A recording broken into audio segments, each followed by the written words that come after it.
زمانہ اور ہے، اس کی زندگی کا زمانہ اور ہے. پریشان کیوں؟ میں اتنا سننا تھا. سکونے کے چہرے پہ بشاشت آ گئی.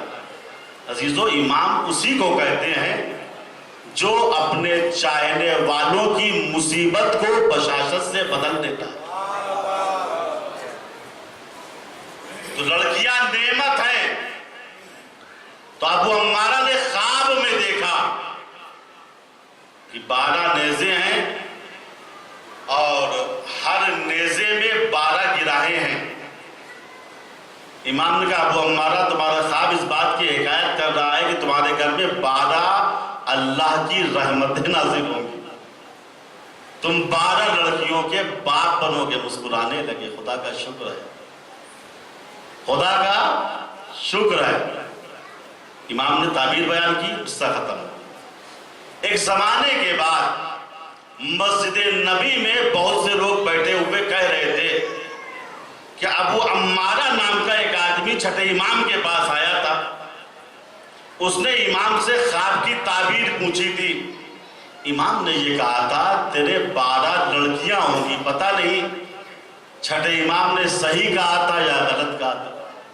پتہ نہیں خواب کی تعبیر صحیح تھی یا غلط تھی. ابھی وہ لوگ مسجد میں یہی بات کر رہے تھے. ایک آدمی کھڑا ہو جس کا نام تھا عباس ابن ولید. عباس ابن ولید نے کہا تمہیں کیا ہو گیا ہے مسجد والوں؟ مجھ کو پہچان لو. میں ابو عمارہ کی 12 بیٹیوں میں سے ایک بیٹی کا بیٹا ہوں. میری 11 خالائیں ہیں اور میرے نانا کا نام ابو عمارہ ہے. سلوات پڑھیں بر محمد.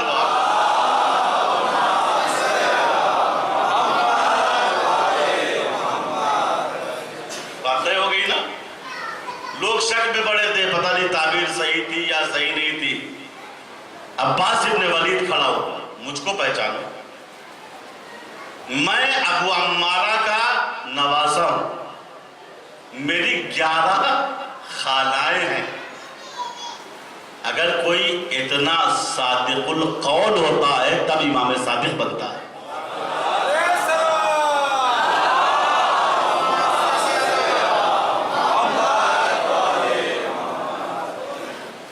تو عزیزو، خواب محکم بھی ہوتا ہے، متشابہ بھی ہوتا ہے. اور خواب میں کبھی ہم چاند دیکھتے ہیں، کبھی سورج دیکھتے ہیں، کبھی زید کو دیکھتے ہیں، کبھی عمرو کو دیکھتے ہیں، کبھی بکر کو دیکھتے ہیں، کبھی نبی کو دیکھتے ہیں، کبھی نبی کے صحابی کو دیکھتے ہیں. یہ علماء علم خواب کہتے ہیں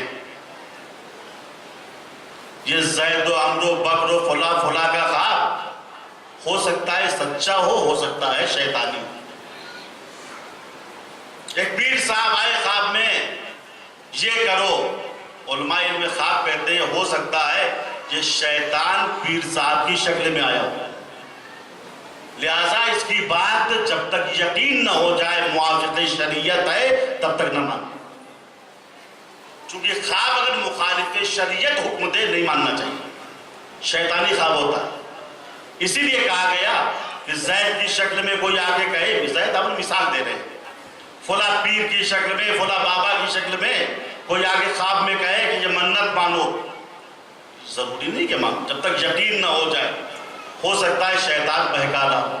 بس شیطان جو آتا ہے دین کے راستے سے وارد ہوتا ہے. دین کے راستے سے وہ قرآن کا آرڈر بتائے گا، رسول کی حدیث کا حکم بتائے گا. دراصل کچھ ایسا نہیں ہوتا. حدیث میں وارد ہوا کہ اللہ کے پیغمبر فرماتے ہیں من رآنی فقد رآنی فإن الشیطان لا یتمثل بی ولا لأحد من اوصیائی. یہ ہے حقیقت اور یہ ہے عظمت نبی.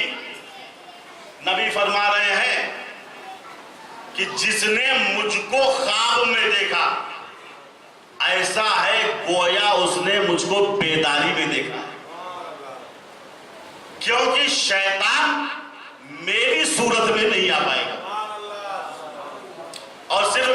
میری صورت میں نہیں، وَلَا يَتَمَثَّلُ فِي صُورَتِ أَوْصِيَائِ، جو میرے سچے وصی ہیں، سچے امام ہیں، شیطان ان کی صورت میں بھی نہیں آ سکتا۔ بات طے ہو گئی؟ شیطان نہ نبی کی شکل میں آ سکتا ہے، نہ امام کی شکل میں آ سکتا ہے۔ کوئی فرق تو اللہ کے بنائے ہوئے اماموں میں اور بندوں کے الیکشن سے بننے والے اماموں میں ہونا چاہیے نا۔ اللہ کے بنائے ہوئے امام وہ ہوتے ہیں کہ عالم خواب میں بھی شیطان ان کی شکل میں نہیں آ سکتا، اور بندے کے بنائے ہوئے امام ایسے ہوتے ہیں کہ حالت بیداری میں شیطان ان کے اوپر مسلط رہتا ہے۔ من رانی فقد رہا، جس نے مجھے خواب میں دیکھا اسے دیکھ،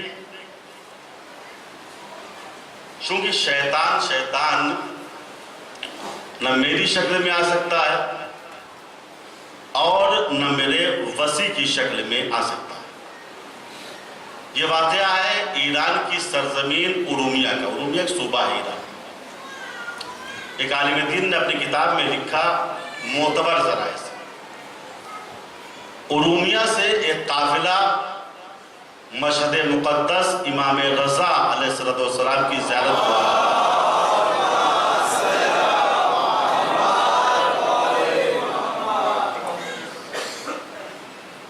اور قافلہ تیار ہو گیا تھا۔ یہ یاد رکھیے گا عزیزو، کار خیر کا معاملہ ایسا ہے، کتابوں میں ملتا ہے کہ کار خیر میں اکیلے مت آؤ، کسی کو ساتھ میں ضرور لے کے۔ مسجد میں نماز جماعت ہو رہی ہے، چلو بھیا چل جماعت پڑھتے ہیں، اکیلے مت آؤ، کسی کو ساتھ میں لے کے۔ کہیں پاس علمی یا اخلاقی مجلس ہو رہی ہے، اکیلے مت آؤ، کسی کو ساتھ میں لے کے آؤ۔ زیارت میں جا رہے ہو، کوشش کرو اکیلے مت جاؤ، کسی کو ساتھ میں لے کے جاؤ۔ کیوں؟ روایات میں ہے الدال علی الخیر کفاعلہ، جو انسان کسی کو کار خیر کی طرف ہدایت کرے گویا ایسا ہے کہ اس نے خود کار خیر کو انجام دیا۔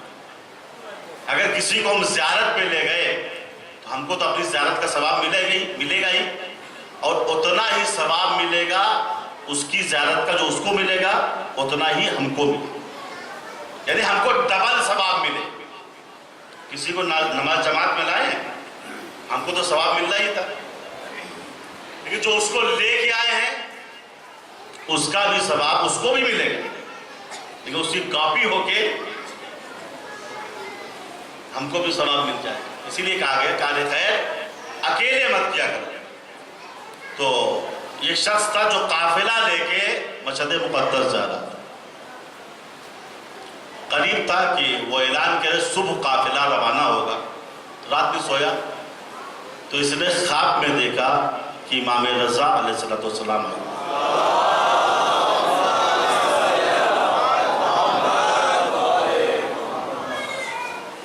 اور کہہ رہے ہیں اے قافلہ سالار، تم قافلہ لا رہے ہو میری بارگاہ میں تو سنو، آذربائی جان شرقی، وہاں تھوڑا فاصلے پہ ایک شہر ہے، وہاں ابراہیم جیب کترا رہتا ہے، اس کو بھی قافلے میں شامل کر لو اور اپنے ساتھ لیا۔ قافلہ سالار کی آنکھ کھولی کہ لا حول ولا قوت الا باللہ، ہم امام کی زیارت کو جا رہے ہیں اور امام کیسے ہو سکتا ہے کہیں کہ ابراہیم جیب کترے کو لیا؟ وہی جیب کترا جو ہے معمولی جیب کترا نہیں ہے، بلکہ آذربائیجان کے جتنے جیب کترے تھے ان سب کا وہ سردار تھا۔ تو قافلہ سالار نے سوچا نہیں، میرا خواب جو ہے صحیح نہیں ہے، یہ شاید ہماری دماغی الجھنوں کا نتیجہ ہے۔ دوسری رات آئی، قافلہ سالار پھر سویا، پھر خواب میں دیکھا 8ویں امام آئے اور کہتے ہیں اے قافلہ سالار، ابراہیم جیب کترے کو ضرور لے کے آنا۔ پہلے کیا کہا تھا؟ لے کے آنا۔ دوسری رات امام نے کہا ضرور لے کے آنا۔ آنکھ کھلی، پھر قافلہ سالار سوچ پہ مجبور ہو گیا، بھائی ایک چور کو لے کے چلنا، اس کا کوئی اعتبار نہیں ہے، کس کا جیب کاٹ لے کیا ہو جائے، امام یہ کیا حکم دے رہے ہیں؟ شاید یہ پریشان خواب ہے، یہ خواب میری الجھنوں کا نتیجہ ہے، اس پہ میں تو عمل نہیں کروں۔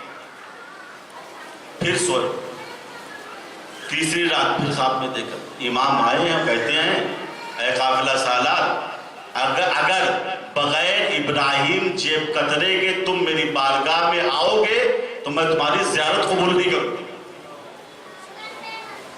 اب پھر اٹھے کہ یار تیسری رات ہے، یہ تو جملے امام کے بدلے ہوئے ہیں اور اتنی سختی کے ساتھ کہتے ہیں اگر ابراہیم جیب کترے کو نہیں لائے تو میں تمہاری زیارت قبول نہیں کروں، اس کو ضرور لے کے آنا۔ یہ غصے میں اٹھے، کہا چلو امام کہہ رہے ہیں، ہم سے کیا مطلب، اگر راستے میں چوری کی تو یہ امام کی گردن پہ جائے، ہم کو حکم دے رہے ہیں ہم کریں گے۔ غصے میں اٹھے اپنا، بھائی سردار کو تلاش کرنا کوئی آسان کام تو نہیں تھا، اب یہ تلاش کرتے رہے سردار کو۔ لکھا ہے کہ شام کے وقت، صبح سے ڈھونڈنا شروع کیا تھا، شام کے وقت معلوم ہوا فلاں قہوے خانے میں یہ ابراہیم جیب کترا بیٹھتا ہے۔ پہنچ گیا، اس کے بعد سلام کیا۔ ابراہیم نے کہا تم میرے پاس کیوں آئے ہو؟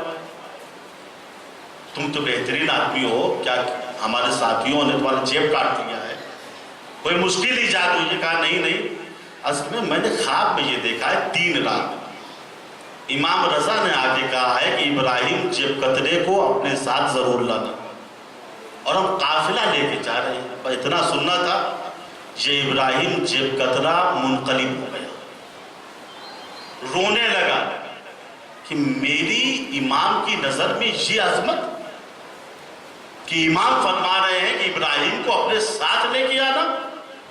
عزیزو یاد رکھیے گا، سونے کا ٹکڑا اگر کوڑے دان میں گر جاتا ہے تب بھی وہ سونے کا ٹکڑا رہتا ہے، وہ اس لائق ہوتا ہے گندگی سے نکال کے اس کو دھل لیا جائے۔ آل محمد کے چاہنے والے کی مثال سونے کے ٹکڑے سے دی گئی ہے، وہ سونے کا ٹکڑا جو گندگی میں گر جاتا ہے، یہ پاک کرنے کے لائق ہے۔ لیکن دشمنان اہل بیت کی مثال بد تینتی سے دی گئی، ان کی تینت خراب، ان کی ذات خراب ہے، کبھی صحیح ہو ہی نہیں سکتے۔ کوئی اہل بیت کا چاہنے والا ہے، ہو سکتا ہے گندگی کے مزبلے میں گر جائے، لیکن ہے تو سونا۔ کسی دن اگر بارش ہو گئی رحمت الہی کی تو یہ صاف ستھرا ہو کے نکل آئے گا۔ ابراہیم رونے لگا کہ امام نے اس کو بلایا ہے اور یہ کہا ہے، خاک میں گئی یہ چوری، خاک میں گئی یہ زندگی، میں تمہارے ساتھ چلوں گا۔ قافلہ سالار نے کہا کہ پیسہ ہے تمہارے پاس؟ کہاں، آج صبح ہی کردوں کی جیب سے 25 تمان مار دیے تھے ہم نے۔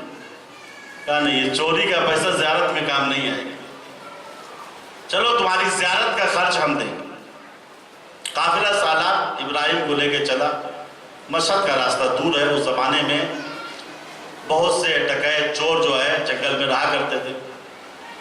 تو اس عالم دین نے لکھا جب جنگل سے بس گزر رہی تھی، رات کا وقت تھا، چوروں نے بس کو رکا لیا اور بس پہ آئے اور بندوق کی زور پر، چونکہ ابھی جدید واقعہ زیادہ سا انقلاب سے تھوڑا پہلے کا واقعہ، سب سے کہا جو کچھ جیب میں آئے نکال دو۔ شروعات انہوں نے کی ڈرائیور سے، 300 تمان اس زمانے میں، ایرانی 300 پیسے، وہ ڈرائیور کے جیب سے نکال۔